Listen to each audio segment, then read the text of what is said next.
కుదరదు పని. మీ సొంత నిర్ణయాలు తీసుకుంటే ఇక్కడ ఊకోను. ఆగండి, నేను అడుగుతున్నా. మీ సొంత నిర్ణయాలు తీసుకుంటే ఊకోను. ప్రతి ఇంటికి భూమి లేని అరువులు చెందాలి, ఏం లేని ఫస్ట్ ఫిర్యాదు చేయాలి. సొంత నిర్ణయాలు అవసరం కలెక్టర్ మంత్రి తీసుకుంటాం. పోరాటం చేస్తున్నారు, ఎంతమంది పోరాటం చేస్తారు. ఊళ్ళకి క్రెడిట్ ఇచ్చారు, ఊళ్ళకి క్రెడిట్ ఇచ్చారు.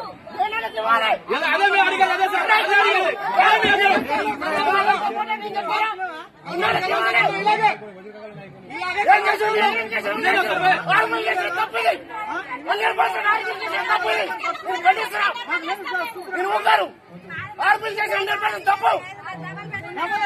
ఒక కుటుంబంలో నలుగురు ఉంటారు, ఒక కుటుంబంలో ఐదుగురు ఉంటారు, ఏర్పడిపోతారు. అమ్మ నాన్నలు ఇస్తారు, అమ్మ నాన్నల కళ ఉంటాయి. మిగతా వాళ్ళకు భూములు ఉన్నాయా? కూలి చేసి పడి పోతే సండ్ర పని పోయిన వాళ్ళు ఉన్నారు. ఉడకపీట దండలో ఫస్ట్ లిస్ట్ లో జరిగింది అవకతవకలు జరిగినాయి. ఫస్ట్ లిస్ట్ లో ఖచ్చితంగా అవకతవకలు జరిగినాయి. నిజంగా మీరు నిజంగా చేసినట్లయితే, నిజంగా క్షేత్రస్థాయిలో అది జరిగినట్లయితే వీళ్ళకి రావాలి. వీళ్ళకి ఒక గుంట భూమి కూడా లేదు. వీళ్ళు ఫిజికల్లీ హ్యాండిక్యాప్డ్, వీళ్ళకి కూడా గుంట భూమి లేదు. మీరు నిజంగా క్షేత్రస్థాయిలో జరిగినట్లయితే మరి వీళ్ళకి ఎందుకు రాలేదు? ఇట్లా చాలా మంది ఉన్నారు. వీళ్ళిద్దరే కాదు, చాలా మంది ఉన్నారు. వాళ్ళకి రాకుండా ఫస్ట్ లిస్ట్ లో అసలు ఎవరికి భూమి ఉన్న వాళ్ళకి ఇచ్చేది, ఇండ్లు ఉన్న వాళ్ళకి ఇచ్చేది. నువ్వు బా క్షేత్రస్థాయిలో ఇప్పుడు ఫస్ట్ లిస్ట్ తీసుకొని ఉడకపీట దండకు పోదాం. అక్కడ నిజంగా వాళ్ళు నిరుపేదలు అయితే, నిజంగా వాళ్ళ గుంట భూమి లేకపోతే వాళ్ళకి దానికి మేము ఒప్పుకుంటాం. కాకపోతే మీరు అసలు చేసేది ఏంది? ఎవరి కోసం ఈ పథకం పెట్టింది? ఎవరి కోసం? నిరుపేదల కోసమా లేకపోతే బలిసిన కోసమా? ఎవరి కోసం మీరు పెట్టింది? మాకు కావాల్సింది ఒక్కటే సార్. నిజంగా ఆ పథకం ఎవరైతే అర్హులు ఉన్నారో ఎవరి అసలు ఆ పథకం అనేది దేని బేస్ చేసుకుని చేసిరో దాని ప్రకారం, ఆ రూల్ ప్రకారం పోతే మంచిది సార్. ఒక గుంట భూమిలో వాళ్ళకి నువ్వు ఇల్లు ఇవ్వకపోతే ఎవరి కోసం ఆ పథకం పెట్టింది? ఎవరి కోసం? గ్రామ సభలో అధికారులు ఏమంటారు? మీరు రెస్పాన్స్ లేదు. మాకు సమాధానం దొరకలేదు సార్. ఆ గ్రామ సభ పెట్టింది దాంట్లో మాకు సమాధానం దొరకలేదు. నిజంగా క్షేత్రస్థాయిలో జరిగి ఉంటే వీళ్ళకి రావాలి. గుంట భూమి లేని వాళ్ళకి అందరికి రావాలి. వాళ్ళకి ఎందుకు రాలేదు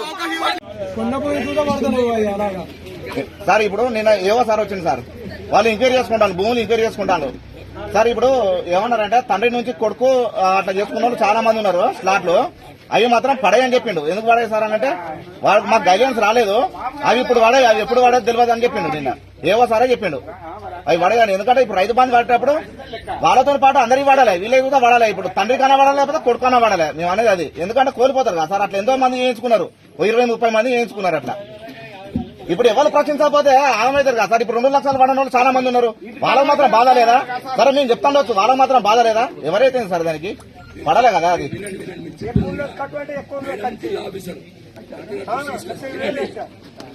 నష్టపోతారు కదా, ఎవరైనా ఒకరు ప్రశ్నించాలి కదా. ఆ గ్యాసులు చూస్తే చాలా మంది ఆ రోజు నుంచి మేము అప్లికేషన్ పెట్టిన నుంచి కొంతమంది ఆన్లైన్ అన్నారు. ఆన్లైన్ కాదు అది. ఇప్పుడు ఆఫీసులో పోతే కరెక్టే ఉన్నది. పైనుంచి పడింది మేమేం చేయాలని బరాబర్ వాళ్ళు చెప్తాను. వాళ్ళు ఆపరేటర్ చెప్తాను, కంప్యూటర్ ఆపరేటర్ చెప్తాను, పైనుంచి పడింది మేమేం చేయాలని. అది ఎందుకు పడతలేదు? అది పడలేదా? గ్యాస్ 500 రూపాయల గ్యాస్ పడలే కదా అది ఒకసారి చూడండి మేడం. అది ఎందుకంటే ఇప్పుడు మనం పూర్తి కావాలి, అందరికి రావాలి. కరెక్ట్ వస్తే దానికి ఎవరైనా ఒప్పుకుంటాం మేడం. పడంది పడనట్టే ఉంటది కదా. సరే మేడం, మీరు ఇప్పుడు ఇల్లు వైజ్ గా సరే సారు కార్యదర్శి గారు ఎంక్వైరీ ఇల్లు, ఎందుకంటే అందులో ఏ ఒక్కరికి రాకుండా కానీ మరి అడగవలసిన పరిస్థితి వస్తుంది మేడం. నేను చెప్తాను అది. ఏ ఒక్కరు ప్రతిపక్షంగా కాకుండా అందరికీ అర్హులైన వరకే ఏమంటున్నాం. మేము కూడా అనర్హులకు అవసరం లేదు.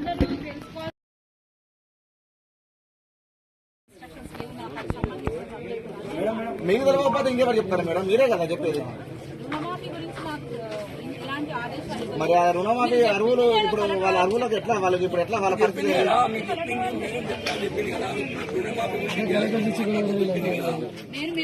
మాకు ఏం చెప్పలే, పడితే అంటాను. ఇంతవరకు రుణమాఫీ కాని వాళ్ళు చాలా మంది ఉన్నారు. ఇప్పుడు ఇలా 20 మంది ఉన్నారు. రుణమాఫీ కాని వాళ్ళు 20 మంది ఉన్నారు. ఇప్పుడు చేయలేకపోతారు వాళ్ళు. వాళ్ళ పరిస్థితి ఏంటి ఇప్పుడు? ఆ రుణమాఫీ కాంది ఇప్పుడు ఇవన్నీ ఎట్లా మేడం? ఇప్పుడు మీరు చెప్తారు పోతారు, మళ్ళా 6 నెలల దాకా మళ్ళీ ఆగాల్సిందేనా మేడం? ఇప్పుడు వాళ్ళ పరిస్థితి ఏంటి? రుణమాఫీ కాంది ఇప్పుడు ఇవన్నీ హామీలు ఇస్తాను, ఓకే మేడం. కాంది ఎట్లా వాళ్ళు ఇప్పుడు ఆ రుణమాఫీ వాళ్ళు పూర్తి అయినాక నెక్స్ట్ ఇంకోటి చేయాలి. దానికి అది పూర్తి కాదు, ఇంకోటి పెడతాను కదా. వాళ్ళు కూడా మిగతా డబ్బులు కడతామంటారు. 2 లక్షల వరకు పూర్తి చేయాలి, మిగతా డబ్బులు కడతామంటారు వాళ్ళు. ఇంటికి వచ్చి సర్వే చేసి భూములు ఉన్నాయా లేవా అని చూసుకొని, పనికి పోతున్నారా పోటలేదా చూసుకొని అని మీరు సర్వే చేసి ఇవ్వండి దయచేసి, అంతే. లేకపోతే మీరు ఏడో కూర్చొని ఆఫీసులో కూర్చొని చేస్తే ఇక్కడ ధర్నాలు అయితే చేస్తాం. 45 సంవత్సరాలు నా పెళ్ళి కాడ నుంచి నా కప్పుకుంటున్న కాడ నుంచి నా మూడు రోజులు పెట్టి నేను గుడి వల్లనే ఉంటాను. 40 ఏళ్ళ ముచ్చుకొని ఇల్లు అక్కడ తీసుకోవడం ఇల్లు కట్టుకొని ఏది రాక ఇప్పుడు రేకులు కలిసి కొనుక్కొని వేరే వాళ్ళ గోడకి వేసుకొని ఉంటున్నాను. మరి నాకు ఇల్లు అన్న రావాలిగా పోటీ పోతే అల్లన్న ఇల్లు కట్టుకుంటా మూడు మధ్య దానికి ఇల్లు కూడా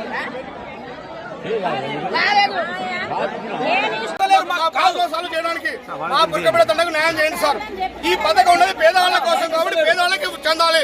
మాకు అవసరం లేదు, విలేజ్ ఫ్రెండ్స్ నాకు అవసరం లేదు, బాబాయ్ అవసరం లేదు.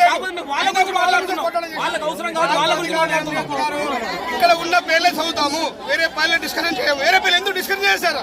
365 పేర్లు చెప్పారు. దాంట్లో మా తండ్రి ఒక్క పేరు లేదు. ఎందుకు లేదు సార్? వాళ్ళ పేరేమైంది, మాకనే లేదు. ఇవ్వాల్సింది పథకం ఈ రేవంత్ రెడ్డి గారు పెట్టింది దేనికోసం సార్? గౌరవనీయ ముఖ్యమంత్రి గారు మాకు వీళ్ళ కోసంగా పెట్టింది, వాళ్ళకి ఇవ్వాలి కదా. అన్ని ఊళ్ళకి ఎందుకు ఇస్తారు సార్? 100 పేర్లు. అందుకే మాకు న్యాయం కావాలి. ఏమంటున్నారు? ఎంక్వైరీ చేసేటప్పుడు కూడా ఎంక్వైరీలో కూడా లోపాలు ఉన్నాయి. ఎంక్వైరీ చేసేటప్పుడు కూడా కిరాయాని రాయడం జరిగింది. అందులో మాకు జాగుందని చెప్పినా కూడా కిరాయాని టకటకాల ఎంక్వైరీ అయిపోవాలనే ఉద్దేశం మీద టకటక కొట్టేయడం జరిగింది. ఎందరో అర్హులైన నిరుపేదలు ఇల్లు రాకుండా చాలా బాధపడుతారు. కాబట్టి మళ్ళీ ఇంకోసారి ఎంక్వైరీ చేసి అర్హులైన వాళ్ళందరినీ కూడా ఇల్లు ఇయ్యాలని కోరుచున్నాం. 6 గ్యారెంటీలు పెట్టి కాంగ్రెస్ ప్రభుత్వం 6 గ్యారెంటీ ఒక పథకం అనేది సరిగా అమలు చేస్తలేదు. అర్హులైన వాళ్ళకి ఎంక్వైరీ సరిగా చేస్తలేదు. అర్హులైన వాళ్ళకి ఎవరికి ఇస్తలేదు. ఉన్న ఇల్లు ఉన్న వాళ్ళకి ఇల్లు ఇస్తున్నాయి. ఎంతవరకు అమలు చేస్తాం? గవర్నమెంట్ ఏం అమలు చేస్తుంది? ఇంత పంచాయతీ పెడుతుంది. అర్హులైన వారికి ఒకరికైనా ఇల్లు ఇప్పించాలి. ఉన్న వారికి ఇస్తున్నది.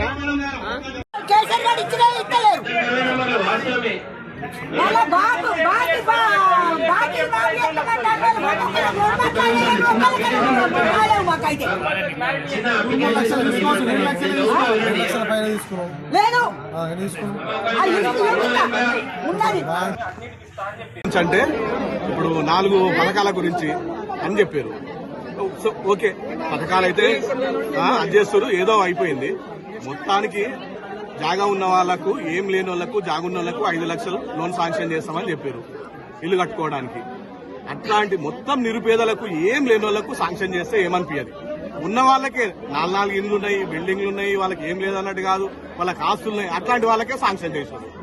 మరి ఇంకోటి డబుల్ బెడ్రూమ్, ఏం లేని వాళ్లకు, జాగ లేకుండా ఏం పాస్తులు లేని వాళ్లకు డబుల్ బెడ్రూమ్ శాంక్షన్ చేస్తా అన్న వాళ్ళకు కూడా అందులో ఏ నిరుపేదకు వచ్చింది చెప్పండి లిస్ట్ లా? మొదటి విడత అని అన్నారు. ఏదో 30-40 శాంక్షన్ అవుతుండొచ్చు ఈ మొదటి విడతల. అన్న కూడా మొత్తం ఎవరికి లేవాళ్ళ, అసలు గరీబ్ గాలకే లేదు. ఉన్న వాళ్ళ పేర్లే ఉన్నాయి అందులో. అయినా ఇప్పుడు 5 లక్షల దాంట్లో అయినా డబుల్ బెడ్రూమ్ లాగా ఉన్న వాళ్ళ పేర్లే ఉన్నాయి అందులో. ఏం చేస్తాము? ఇది కరెక్ట్ కాదు. మళ్ళీ ఒకసారి సర్వే చేయాలి. సర్వే చేసి దాన్ని అది చేసుకుంటేనే మంచిగా ఉంటుంది. లేకపోతే మేమైతే ఒప్పుకోం. నేను రేషన్ కార్డు అప్లై చేసుకున్నాను. ఇందిరా మిల్లు కోసం కూడా అప్లై చేసుకున్నాను.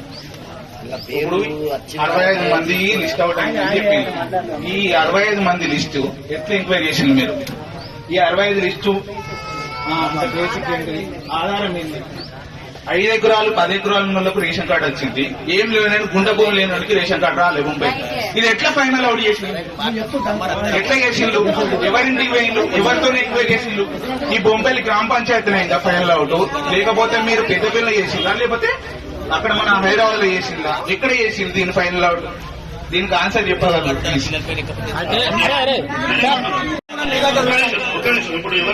ఎందరు పుట్టిన మీ దగ్గర ఉన్నారు సార్. ఎన్నిసార్లు అప్లికేషన్